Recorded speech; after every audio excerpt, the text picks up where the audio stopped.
Gəlmişik bugün haqqında heç bir yerdə ən azından mən şikayət görmədiyim avtomobilin incələməsini çəkməyə. Sizləri bilmirəm, görmüşsünüzsə bildirərsiniz.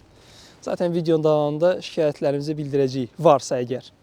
Ona görə də başlaya bilərik. Hər kəsə salam. Bugün sizlərlə mən Emil və kamera arxasında Ümid ilə birgə Haval H6 HEV incələməsi çəkirik.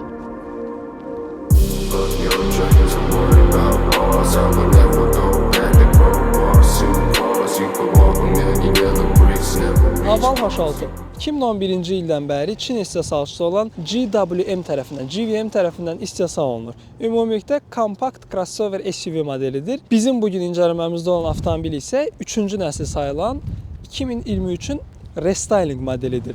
Daha dərinə getsək, 3-cü nəsli 2020-ci ildə təqdim olunur, 2021-ci ildə hibrid versiyası təqdim olunur və sonrasında da 2023-də hardasa mart ayından sonra aprel ayı tərəflərində restylingi təqdim olunur. Restylingdə də olan dəyişikliklər həm ön tərəfdə vizual dəyişikliklər var, həm arxa tərəfində ümumilikdə avtomobilimiz belə deyək, daha da yaxşılaşdırılıb. Təbii ki, biz bugün bundan yaxından tanış olacağıq. Belə bir fakt da deyim ki, bu avtomobillər həm ön ötürücülü, həm də tam ötürücülü olur. Təbii ki, tam ötürücülü versiyalar yalnız benzin versiyalarıdır. Ön ötürücülü isə hibridlər, sadə benzinlərdə ön ötürücülü rast gələ bilirsiniz.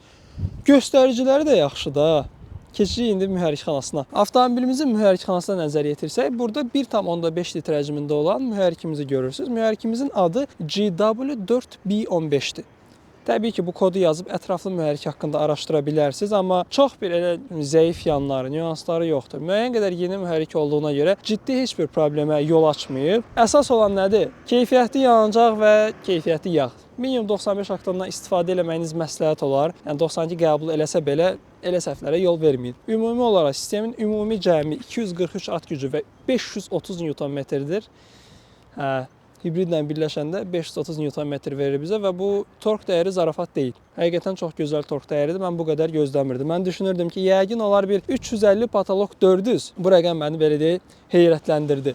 Benzin mühərrikimiz bizə hardasa 175 at gücü civarında rəqəmlər verir. Dəqiq rəqəmlər sizlər üçün buralarda gedəcək. Elektrik mühərrikimiz də elə 170 civarında. Sistemin ümumi cəmi də 243 at gücü. Sürətlənməsi də dinamikasını bugün göstərəcək. Hətta bunun bir sıra plug-in versiyasının bir modeli var ki, hansı ki sürətlənmə rəqəmi 0-100-ü 5 saniyələrin ətrafındadır.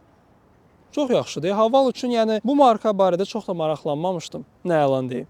Bizdə ümumiyyətlə reklamı da aşağıdır. O qədər gördüyüm üzrə reklam olunmur bu avtomobillər və bizim bazarda bunlar çox-çox əvvəldən var. Yəni Geely'dir, Chery falan bunlar hələ xırda brend olanda Haval artıq pick-up falan satırdı. Bizim bazarda müəyyən bir yerə sahib idi.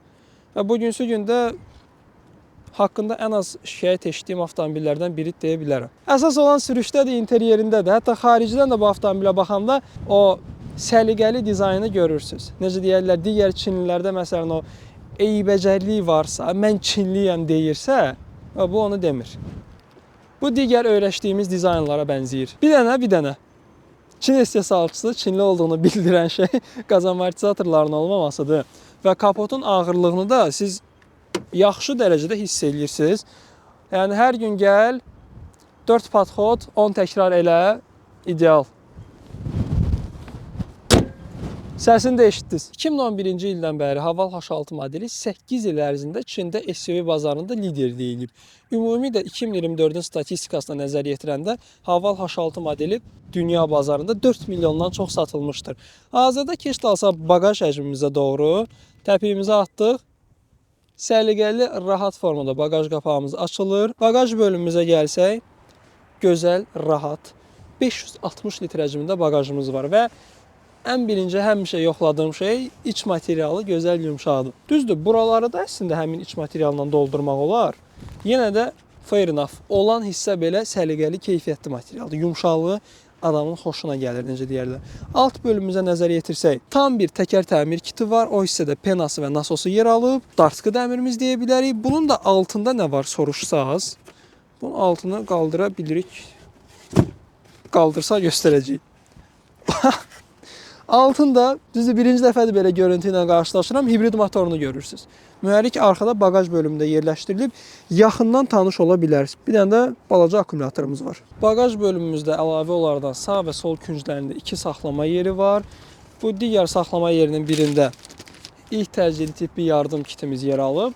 Əlavə olaraq baqajımızın pərdəsi. Bunu istəsəz tamamilə çıxara da bilirsiniz və baqaj həcmimizi artırmaq da istəsəz arxa oturacaqları tamamilə yatdırıb geniş baqaja sahib ola bilərsiniz. Baqajı bağlamaq üçün də yenə də təpiy atara bağlaya bilərsiniz, buradan darta bilərsiniz və yaxud da ki, ən sadə, rahat variant səliqə ilə gəlib bağlanır. Ümumi arxa dizaynda nəzər yetirsəz, bu restylingdə bu arxa tərəfi yenilənir. Bu stop bir LED çubuq şəklində gözəl görünür və bu dəqiqə bir çox avtomobil markası bundan istifadə edir. Siz çoxunda görə bilərsiniz. Bəzən elə olur ki, yolda BYD görürsünüz, bilmirsiniz. Taycan da yoxsa Grande o da yoxsa BYD-dir. Avtomobilimizin xarici parametrlərinə nəzər yetirsək, dediyimiz kimi restyling zamanı avtomobilimiz uzanır və uzunluğu 4703 mm gəlir. Eni 1886, hündürlüyü isə 1709. Təbii ki, bu rəqəmlərin dəqiqi sizlər üçün buralarda bir yerdə çıxacaq. Disk təkər parametrlərimizə gəlsək, ön və arxa parametrlərimiz eynidir. 225, 55, 19. Bu arada əlavə olaraq sizə də bunu bildirim ki, bütün optikamız avtomobilimizdə dumanlı belə tamamilə LED texnologiyasından istifadə edir və avtomobil sahibi də bildirdi ki, gecə işıqlandırmasından da çox razıdır. İnterior materiallarımıza diqqət eləsək, tamamilə dəri salonumuzu görürsünüz, qara dəri. Mən bu arada bu oturacaqları ön tərəfdə daha çox bəyəndim, ümumi bel hissəsini. Öndəki daha belə ləzzətli, düzdür, arxada gözəldir və burada belə hava yastığı şəklindədir. Adam belə oturanda yumşaqlığı hiss edirsən, belə sənə yaslanır sənə. Ümidin dediyi bir nüans var idi. Sonradan oturanda mən də biraz fikir verdim. Bir qəribə gəlir. Bu alt hissəsi bir azca elə bir qısadır. Elə bir boşluq hissi yaradır səndə, amma ümumi olaraq diz məsafəsinə baxacaq olsa, qəşəng geniş. Bu ön oturacaq mənim öndə rahat oturacağım formada ayarlanıb, pozisiyalandırılıb. Ona görə də bu dəqiqə diz məsafəsinə, ümumiyyətlə avtomobilin içində yəni nə baş məsafəsi probleminiz yoxdur, nə diz məsafəsi. Rahat yerləşirsiniz. Ümid dedi ki, bir mən düşəndə ora-bura dəyirəm, Ümid yerləşə bilmir. Qapının, o da ki, yəni qapının açılma bucağına görə yerləşə bilmir. Bura biraz balacadır deyə, biraz iri olsaz çətinlik çəkə bilərsiniz. Amma interyerdə rahatdır. Yumşaq, geniş necə deyirlər. İki oturacağımızın arxasında saxlama yerləri, arxa sıra deflektorlarımız burada yer alıb. Onun altında 2 dənə USB şarj port, arxa oturacaqların qızdırılması da tam burada yer alıb. Və bizim avtomobilimiz rəsmi dealer versiyasının ən fulludur. Ümumilikdə avtomobil restyling çıxanda elə birbaşa olaraq salondan alınıb. Arkada da bu orta konsolumuz. Buna bir söz demirəm. Bunu artıq bilirsiniz. Klassika. Belə. Boş. Bir şey demirəm artıq. İzləyənlər bilir mənim oradakı, mənim onunla problemimi. Ortada da əyləşsəz yenə burada bu arada yol gedərsən. Yumşaqdırmı? Yumşaqdır. Rahat əyləşdin. Lap belə atmağa ehtiyac yoxdur. Bura yetəri qədər ortası genişdir. Tam yəni 5 nəfərə rahat səyahət eləmək olar. Oturacaqlar wow yumşaqdır demirəm, amma normaldır. Yəni sizi narahat eləməyəcək. Və məsələn buranın da belə kavralinlə üzlənməsi gözəl olub. Dəri özü də yəni Kitayın ən bərbad dərilərindən deyil.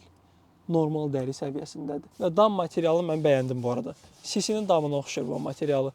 Gözəl, yumşaq. Bir sıra izləyicilər Ağdam bəyənməyə bilər, amma müəyyən avtomobillər var ki, onlara oturur. Bunun da interyer, eksteryeri bir-birini tamamlayır. Arxa sıra işıqlandırması da tam başımın üstündə burada yer alıb. Fiziki düymə vasitəsilə istifadə edə bilirsiniz. Bir dənə bəyənmədiyim nə var? Ön tərəfdə göstərəcəm sizə onu. Burada pişalkaların, kolonkaların üstü belə deyək, plastikdir. Burada üstdə də, altda da. Amma ön tərəfdə yalnız üstəkləri metalik qoyublar. Elə bir upgrade varsa tamamlamaq olar məncə. Öndə alt hissələri, arxada da full. Bunları metal eləsəz görüntü daha premium və daha gözəl olacaq. Ən azından bunu zavod özü də eləyə bilərdi. Yaxşı, öndə altı eləməmsən, heç olmasa arxada da üstə elə də. Ən azından bir belə tamamlansın. Altdakı da belə səliqəli və balacadır bu arada dinamiklər. Avtomobil sahibi də bildirdi ki, yəni öz səsindən, öz akustikasından elə də razı deyiləm.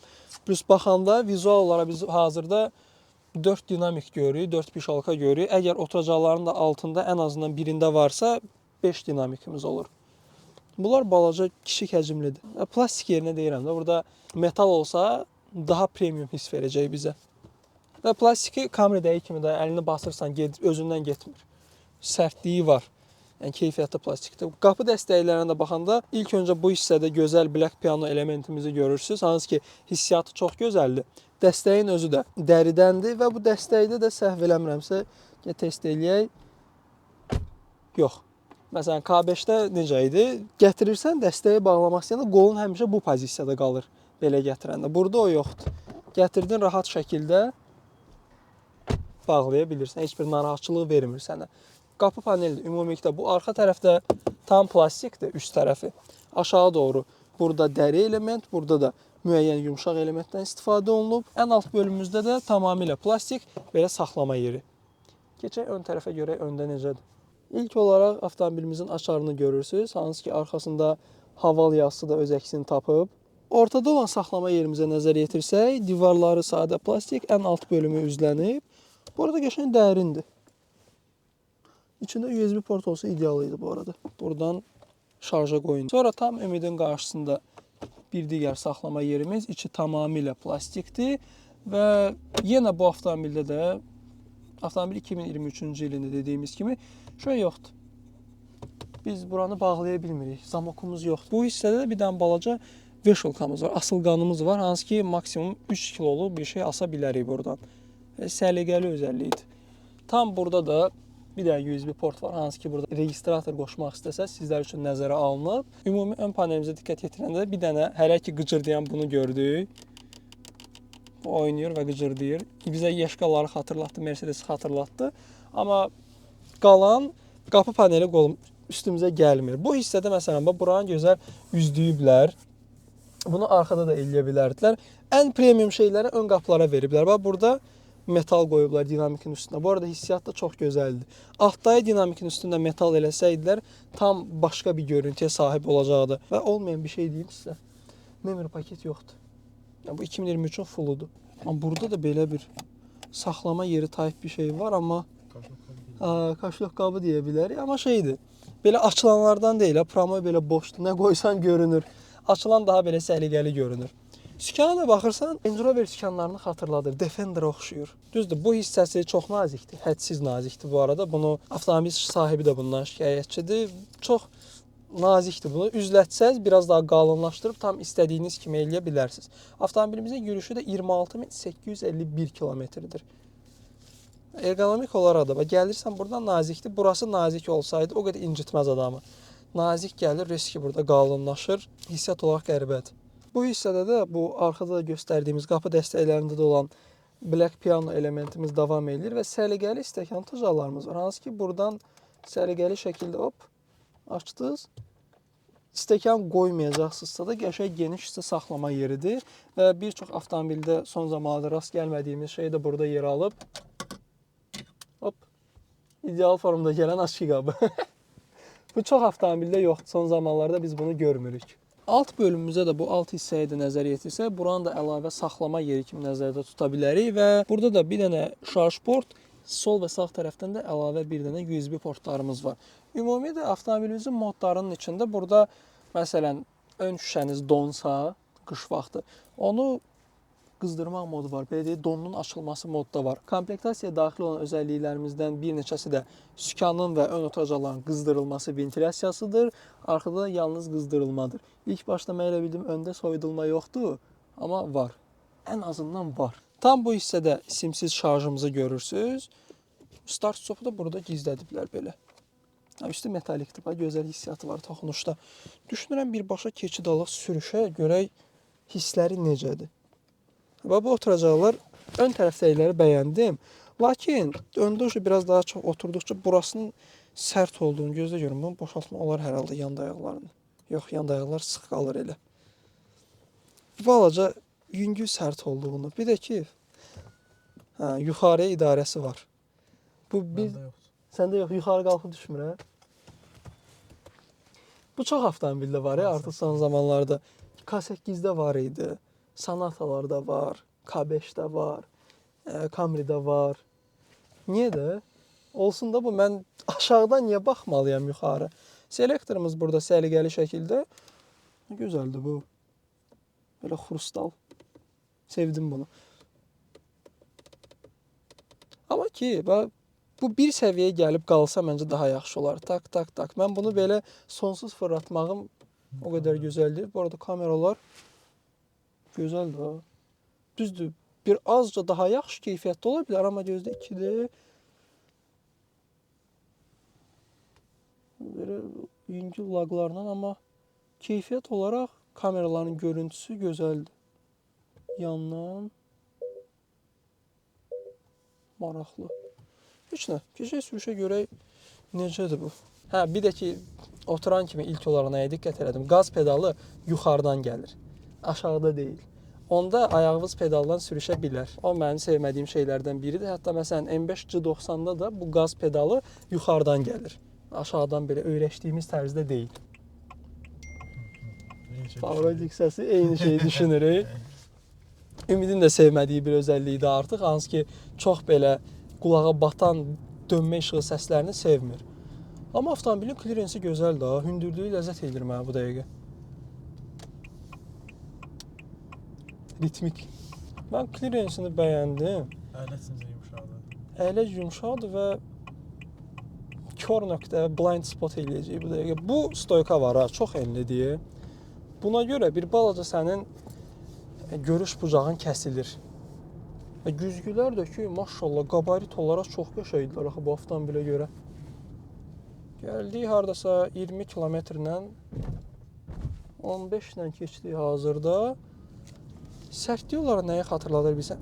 Bu nədir? Bir dəqiqə, sərtliyi qoy qırağa. Burada niyə belə bir zazor var? Niyə belə bir şey var? İdarə etmədə bu bayaq dayananda yerində dedim ki, yəqin ki bir şey olmaz. Amma bu belə heç xoş bir şey deyil. Sikan bu arada çox yüngül, yumşaqdır. Avtomobil sahibi bildirdi ki, mən bunun üçün bunu nastroyk eləmişəm ki, həmişə sərt olsun. Bu çox yumşaq sikandır. Bu nazikliyi ilə yumşal 25 ilə keçdi, elə yıxıldıq. Askı sistemini biraz daha yaxşı eləmək olar və bax nəyi bəyənmədim. Mən bu oturacağı biraz da yuxarı qaldırmaq istəyirəm əslində. Qaldıra bilmirəm. Önə gətirdim. Sikanımızı aşağı sala bilərik. Görək, xoduna baxaq nə qədərdir bunun. Taks. Aşağı yuxarı normal gedir. Ergonomik olaraq şey var. Xodu var, qəşəng. İstədiyiniz kimi ayarlaya biləcəksiniz. Amma sükan özü nazik və böyükdür. Volvo sükanlarını xatırladır mənə. Onlarda da var belə. Ortası əcaib, özü böyük. Bilmirsən, tırdan qoyublar bunu, yoxsa nə? Biraz daha yığcam və biraz daha qalın bu avtomobilə tam yetərli idi. Bilmirəm, bütün havalarda belədirmi? Birinci avtomobildir ki, mənim sürdüklərim üçün rastlaşıram ki, bu dərəcə belə boşluq var. Askı sistemini hələ anlamağa çalışıram. Çox qəribədir bu. Yanacaq sərfiyyatı klassik olaraq hazırda məsələn 7,6 litr göstərir. Normal sürüşdə bizə hər halda minimal olaraq 6, bəlkə məncə 6-dan aşağını görməzsiniz. 5, bəlkə 5 yarımı görəcəksiniz, amma ondan aşağısını düşünmürəm. Ümumilikdə hibrid avtomobillərin hər birində ortalama yanacaq sərfiyyatı eynidir. Məsələn, tam qazladıq.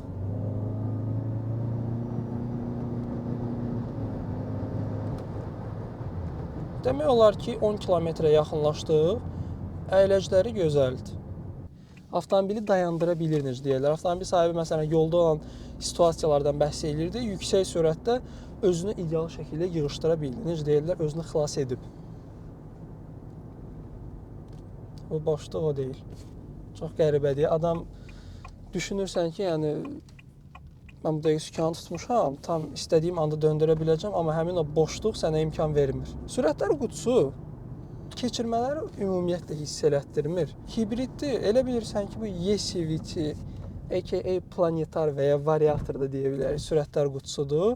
Askı sistemi gələcək ona. Sürətlər qutusu bu dəqiqə 2 pilləlidir bu, yəni bir sıra mənbələrdə yazırdılar ki, bu 7 pilləli DC-dir deyə, amma bu dəqiqə sürüşdə sən heç bir pilləni hiss eləmirsən və ümumiyyətlə sizin manual modunuz yoxdur. Nə sükan arxasında ellipsistoklarınız var, nə də ki, burada zaten keçirici başlığından hər şey bəllidir. Burada ellipsistoklarınız yoxdur. Askı sistemi, gəl, tapu sistemi. 22, 19, 18, 17. Küyən Q07-ni xatırladır, amma Q07 biraz daha yumşaq idi kimi gəlir mənə.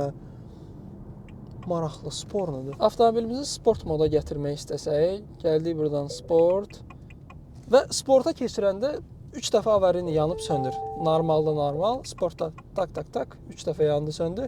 Sükanımızı da gətirdik sporta. İndi bu sportdadır. Sportda bu tam olaraq, yəni bizim planetarka son zamanlarda bir neçə rəydə bizə yazdılar ki, belə şey bildirdilər ki, o variator deyil, planetar sürətlər qutusudur. Yəni bilirik, sadəcə bir çoxları tərəfindən variator termini daha qulağa xoşdur. Xoş deməyək də, daha tanış termin olduğuna görə variator olaraq adlandırılır. Hazırda sportda qazlayırıq.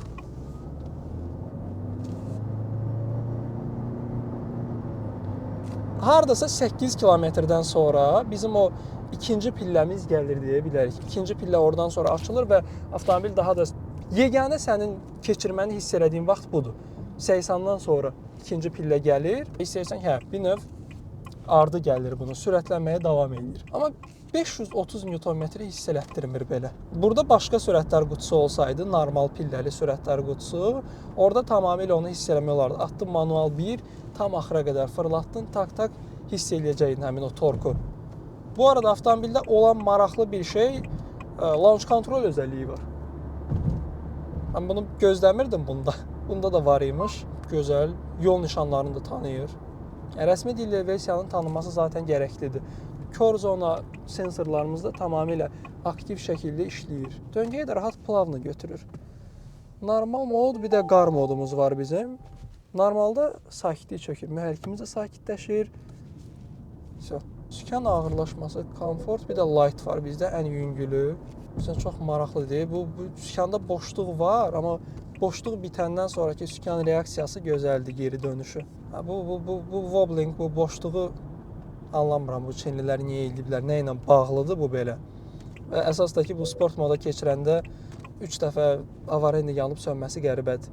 Məsələn, belə bir şeydən şikayət var ki, gördüyünüz üzrə fiziki düymələr çox azdır. Səs artırıb azaltmaq üçün yeganə düymələr sükan üstündədir. Məsələn, sərnişin olan biri səsi azaltmaq, artırmaq istəsə, gəlməlidir, ekrana sürüşdürməlidir və daha sonra azaltmalıdır. CarPlay-da olsaz, CarPlay-dan çıx, sürüşdür, yenə belə azaltmalısan. Kamera üçün də keçərlidir. Heç bir fiziki düymə yoxdur, hər şey monitorda yer alıb, sən nəsə etmək üçün gəldin, sürüşdürdün, buradan çıxdın, oradan girdin və nəhayətində məqsədivə çata bilirsən. Bu, Çin istehsalçılarının belə çətinliklərə qaçması xoş deyil. Bir çox brendlərdə var belə problem və fiziki düymə sevən biriyəm. Lazımi şeylərin əl altında olmasını istəyirəm.